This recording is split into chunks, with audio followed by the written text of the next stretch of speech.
Assalamualaikum warahmatullahi wabarakatuh. Saya Sri Rosida dari SD Negeri 10 Pesanggaran, calon guru penggerak angkatan 10 Kabupaten Banyuwangi. Saya akan memaparkan koneksi antar materi modul 3.1 tentang pengambilan keputusan berbasis nilai-nilai kebajikan sebagai pemimpin. Berikut adalah kegiatan pemantik. Bacalah kutipan ini dan tafsirkan apa maksudnya. Mengajarkan anak menghitung itu baik, namun mengajarkan mereka apa yang berharga atau utama adalah yang terbaik. Teaching kids to count is fine, but teaching them with counts is best. Dari Bob Talbot. Dari kutipan tersebut, apa kaitannya dengan proses pembelajaran yang sedang Anda pelajari saat ini? Berdasarkan kutipan tersebut, tersirat makna bahwa segala sesuatu harus dipelajari dari hal yang paling dasar atau utama. Dalam materi pengambilan keputusan berbasis nilai-nilai kebajikan sebagai pemimpin, hal yang paling mendasar yang perlu dipelajari adalah terkait dengan etika. Etika akan menjadi dasar dalam pengambilan keputusan karena bersumber dari nilai-nilai kebajikan universal. Selain dari nilai kebajikan dasar dari pengambilan keputusan adalah berpihak pada murid dan harus bertanggung jawab. Sehingga saat dasar pengambilan keputusan sudah dikuasai, maka permasalahan apapun akan lebih mudah dan lebih terarah dalam menemukan solusi permasalahan dan pengambilan keputusannya. Bagaimana nilai-nilai atau prinsip-prinsip yang kita anut dalam suatu pengambilan keputusan dapat memberikan dampak pada lingkungan kita? Prinsip yang dianut dalam pengambilan keputusan diantaranya berpikir berbasis hasil akhir. Peraturan dan rasa peduli ketiganya disesuaikan dengan kondisi dan situasi yang terjadi. Apapun prinsip yang dianut, tetap harus bersumber dari nilai-nilai kebajikan universal, sesuai dengan dasar pengambilan keputusan.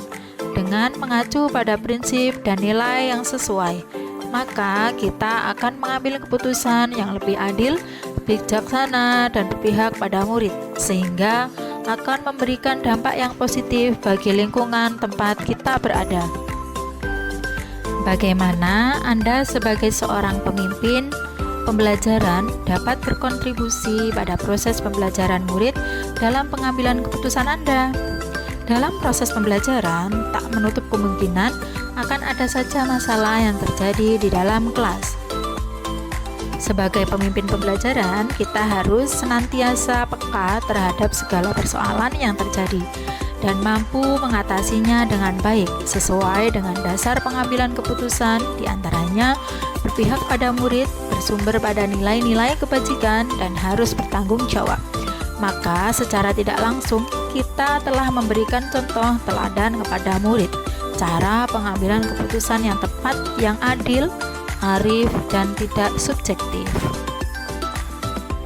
Menurut Anda, apakah maksud dari kutipan ini jika dihubungkan dengan proses pembelajaran yang telah Anda alami di modul ini? Jelaskan pendapat Anda. Education is the art of making man ethical. Pendidikan adalah sebuah seni untuk membuat manusia menjadi berperilaku etis. Dari George Wilhelm Friedrich Hegel. Orang yang berpendidikan akan memiliki etika dibanding orang yang tidak berpendidikan. Dengan beretika, maka segala perilaku akan sesuai dengan norma, nilai, dan hukum yang berlaku. Sehingga dengan berperilaku etis sesuai dengan etika dalam pendidikan, maka akan mempermudah dalam proses pembelajaran maupun dalam pengambilan keputusan. Bagaimana filosofi Ki Hajar Dewantara dengan Patrap Triloka memiliki kaitan dengan penerapan pengambilan keputusan sebagai seorang pemimpin? Proses pengambilan keputusan yang dilakukan seorang pemimpin harus dapat memberikan contoh atau teladan yang baik bagi yang dipimpinnya. Ing marso sung tulodo, hasil keputusan harus mampu membangkitkan semangat untuk terus melakukan inovasi dalam melakukan pengambilan keputusan yang berpihak pada murid, atau ing madya mangun karso. Dan seorang pemimpin harus terus memberikan motivasi atau bimbingan saat melakukan proses pembangunan keputusan atau tuturi handayani agar diperoleh hasil sesuai dengan yang diharapkan. Bagaimana nilai-nilai yang tertanam dalam diri kita berpengaruh pada prinsip-prinsip yang kita ambil dalam pengambilan suatu keputusan. Nilai-nilai yang tertanam dalam diri sebagai guru penggerak diantaranya berpihak pada murid, mandiri, kolaboratif, dan inovatif. Harus menjadi dasar dalam pengambilan keputusan. Nilai-nilai tersebut akan berpengaruh pada prinsip pengambilan keputusan yang akan kita ambil disesuaikan dengan situasi yang terjadi dan pengaruhnya terhadap lingkungan. Bagaimana materi pengambilan keputusan berkaitan dengan kegiatan coaching atau pembimbingan yang diberikan pendamping atau fasilitator dalam perjalanan proses pembelajaran kita, terutama dalam pengujian pengambilan keputusan yang telah kita ambil. Apakah pengambilan keputusan tersebut telah efektif? Masihkah ada pertanyaan-pertanyaan dalam diri kita atas pengambilan keputusan tersebut? Hal-hal ini tentunya bisa ditentukan oleh sesi coaching yang telah dibahas pada modul sebelumnya. Kegiatan coaching atau bimbingan yang diberikan pendamping atau fasilitator dapat menjadi bekal dalam melakukan proses pengujian keputusan secara bertahap menggunakan 9 langkah pengambilan dan pengujian keputusan. Coaching dilakukan dengan memenuhi kompetensi inti, diantaranya kehadiran penuh atau presence, mendengarkan dengan efektif, dan mengajukan pertanyaan berbobot saat melakukan pengujian keputusan. Sebaiknya menggunakan kompetensi inti coaching tersebut, sehingga kita dapat menggali informasi sebanyak-banyaknya dari permasalahan yang ditemui. Pengambilan keputusan menggunakan 9 langkah pengujian akan efektif jika diimbangi dengan pendekatan coaching dan dilakukan dengan kolaboratif dengan berbagai pihak. Bagaimana kemampuan guru dalam mengelola dan menyadari aspek sosial emosionalnya akan berpengaruh terhadap pengambilan suatu keputusan, khususnya masalah dilema etika. Guru yang memiliki kemampuan dalam mengelola dan menyadari aspek sosial emosionalnya akan memiliki kesadaran diri untuk memahami perasaan, emosi, dan nilai diri sendiri, memiliki manajemen diri sehingga mampu mengelola emosi dan perilaku, memiliki kesadaran sosial sehingga mampu memahami sudut pandang dan dapat berempati dengan orang lain, memiliki keterampilan berelasi sehingga dapat berkomunikasi dengan lebih efektif dan dapat mengambil keputusan yang bertanggung jawab.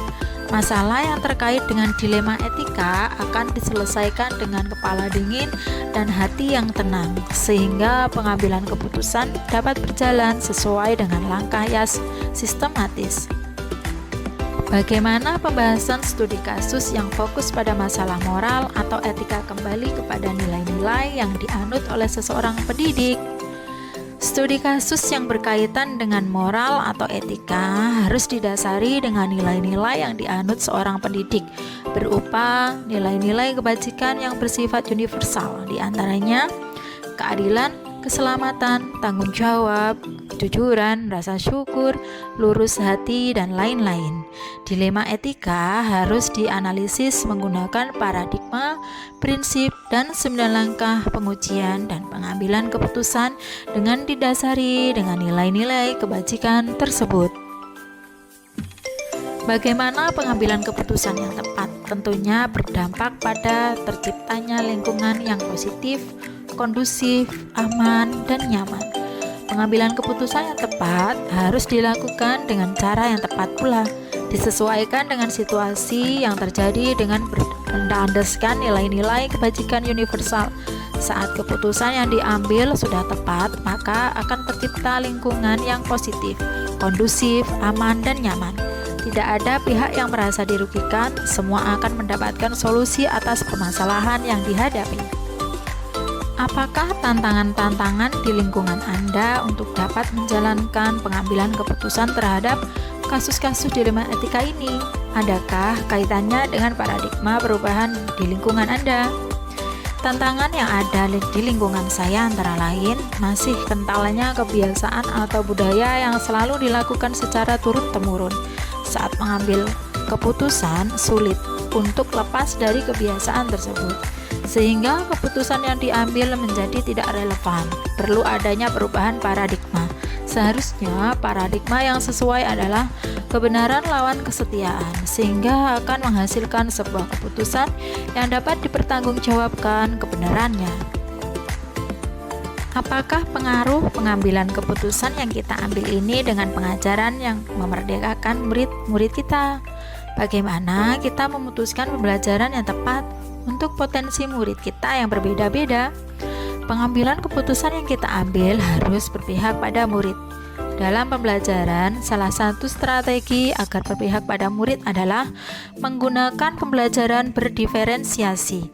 Pembelajaran berdiferensiasi dapat memenuhi kebutuhan belajar murid sesuai dengan kesiapan belajar, minat, dan profil belajar murid, sehingga akan tercipta merdeka belajar sesuai dengan potensinya yang berbeda-beda.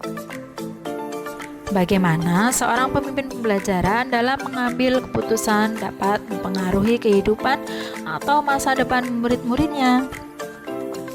Dalam mengambil keputusan, seorang pemimpin pembelajaran harus mempertimbangkan sebagai macam kemungkinan yang terjadi, termasuk menyangkut masa depan murid.